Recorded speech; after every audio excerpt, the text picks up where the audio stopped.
सरकारने खरेदी करायची तरच ती उचित आणि बाकी उचित नाही. आणि त्यांना विचारून जे दर देईल ते योग्य, नाही दिला तर भ्रष्टाचार असं समजायचं. एक या म्हणजे आजवर अनेक आरोप माझ्यावर गेली. आज आपल्याला म्हणलंच की 58वा 59वा दिवस आहे हा, की फक्त मी आणि त्यात अंजली दमानी यांनी तर अनेक प्रयत्न केले. बीड जिल्ह्याला बदनाम करायचे प्रयत्न केले, बीड जिल्ह्याच्या जनतेला बदनाम करायचे प्रयत्न केले, बीड जिल्ह्यात येऊन बहुजन समाजाला बदनाम करायचे प्रयत्न केले. एवढंच नाही तर मला लक्षात येत नाही की त्यांच्या बुद्धीची कीव करावी का, एवढ्या हुशार आहेत त्या.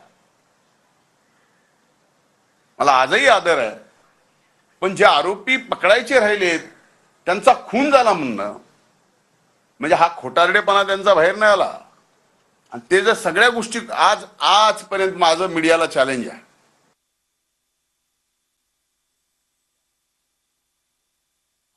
अंजली ताई